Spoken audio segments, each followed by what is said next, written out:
Nang bubuk lembaran ya. Wah, cuma satu. Pun dua. Bismillahirrahmanirrahim. Apa iki? Baca apa?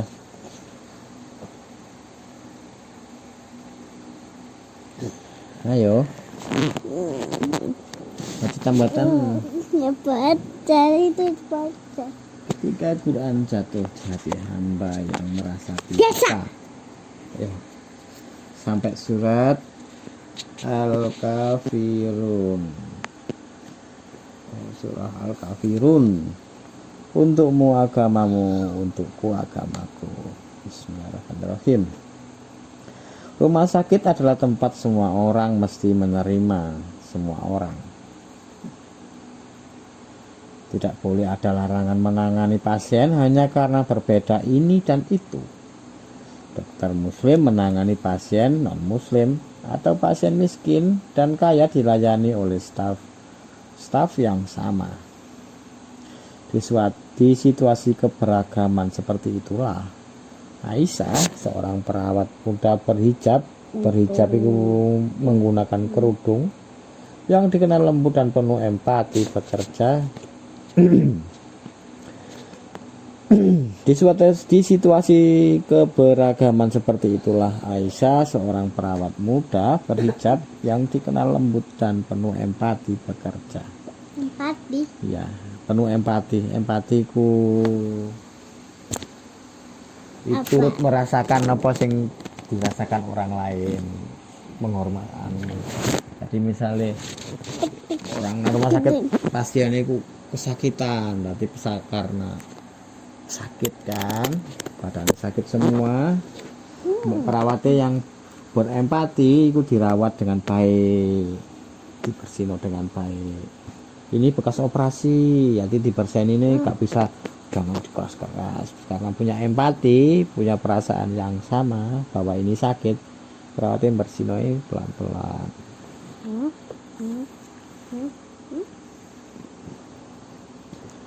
Sebagai muslimah taat, ia percaya bahwa tugasnya sebagai perawat adalah amanah yang harus dijalankan dengan cinta dan keikhlasan tanpa memandang perbedaan keyakinan.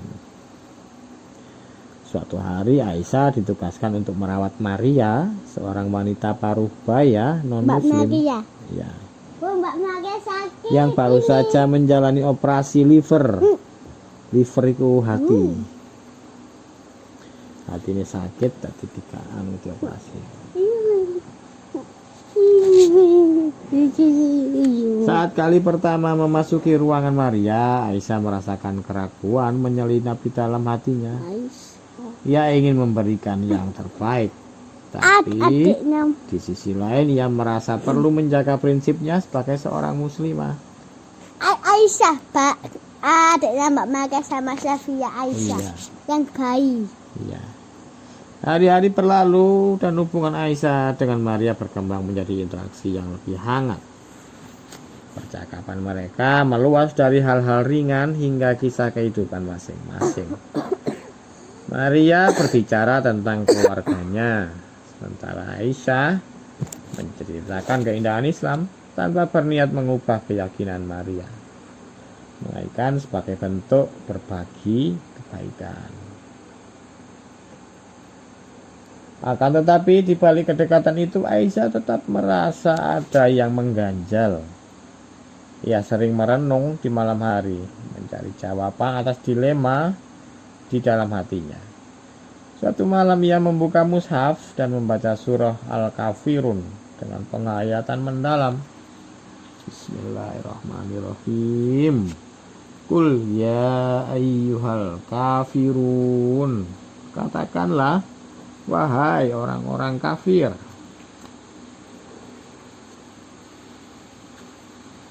Aisyah teringat penjelasan salah seorang ulama progresif.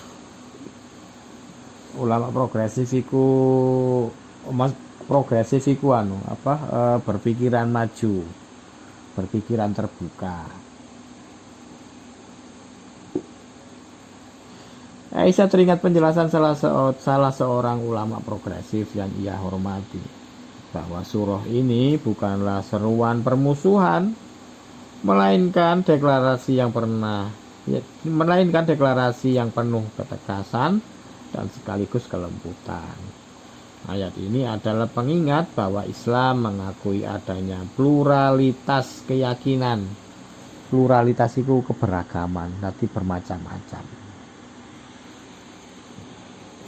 Keyakinan orang bermacam-macam. Ada yang beragama Islam, ada yang beragama Kristen, Putih. ada yang beragama Buddha, Putih. ada beragama Hindu, ada beragama Yahudi, ada yang beragama Katolik, semua macam-macam.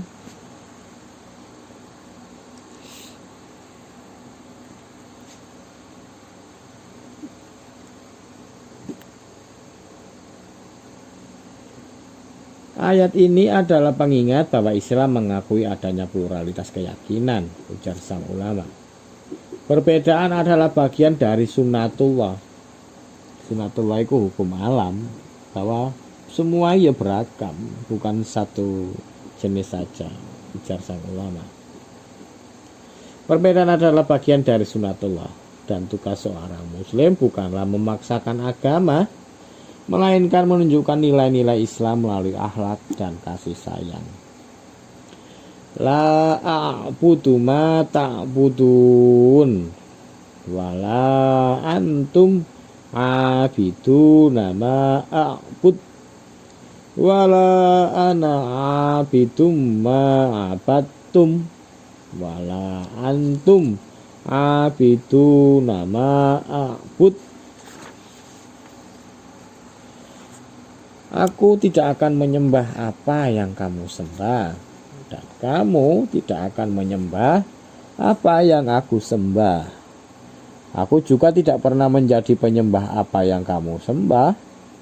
Kamu tidak pernah pula menjadi penyembah apa yang aku sembah. Aisyah memahami bahwa ayat ini bukanlah bentuk eksklusivisme, bukan bentuk eksklusivitas, atau merasa eksklusif. Itu merasa apa ya eksklusif itu ya, merasa bahwa keyakinannya paling benar.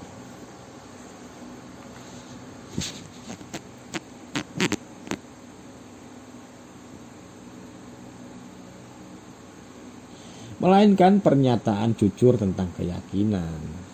Bahwa tafsir para ulama menjelaskan bahwa ayat ini menegaskan prinsip kebebasan beragama. Setiap orang berhak memilih jalan imannya tanpa paksaan. Hal ini sesuai dengan ayat lain dalam Al-Quran.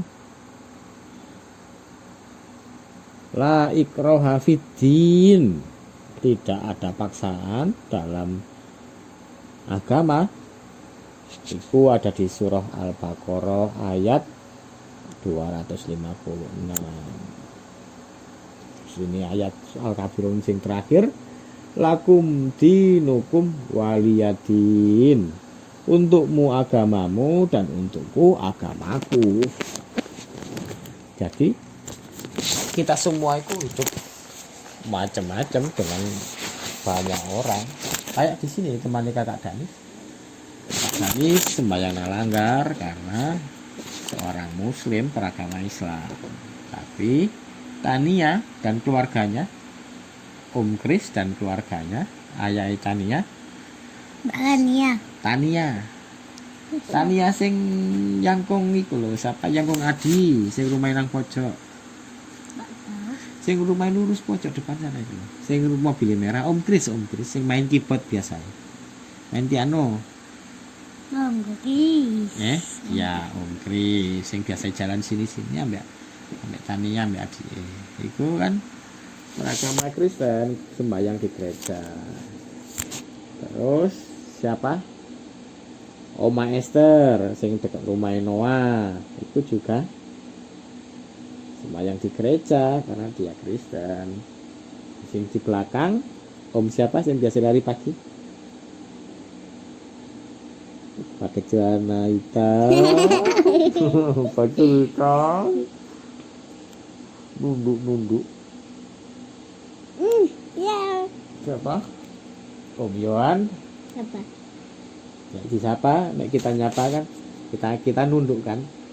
Mari Om Yohan, kita kan nunduk. Nyapa yang nunduk. Menghormat. Om Yohan, Apa itu? Om Yohan juga sama. Om Yohan juga kalau nggak Katolik ya Kristen, dia bayang di gereja.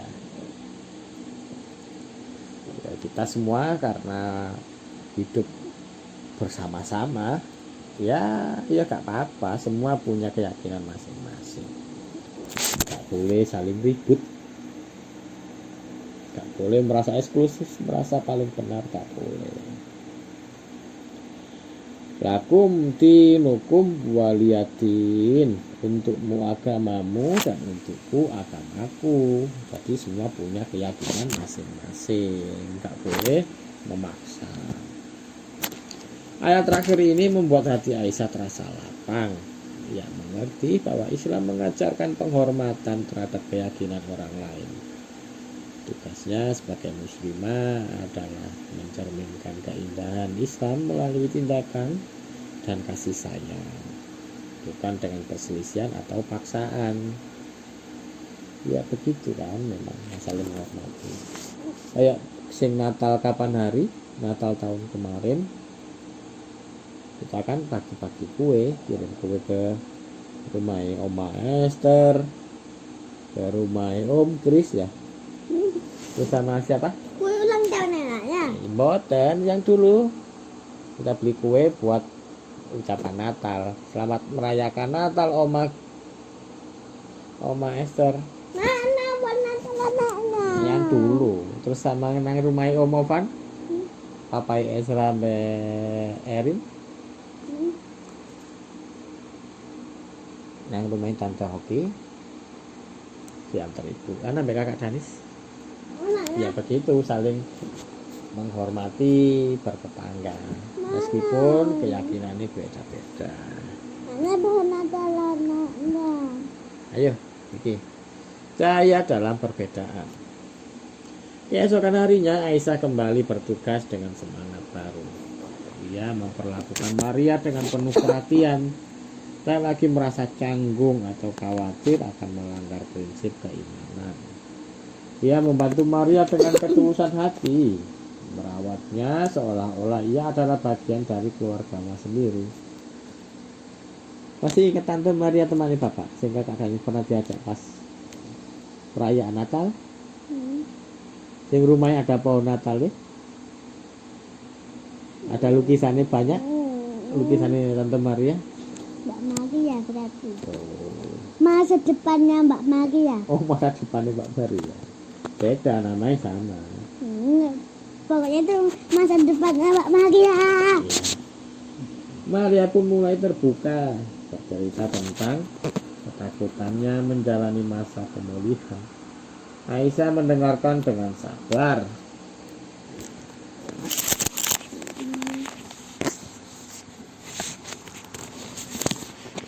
Dalam momen-momen itu, hubungan mereka menjadi semakin erat.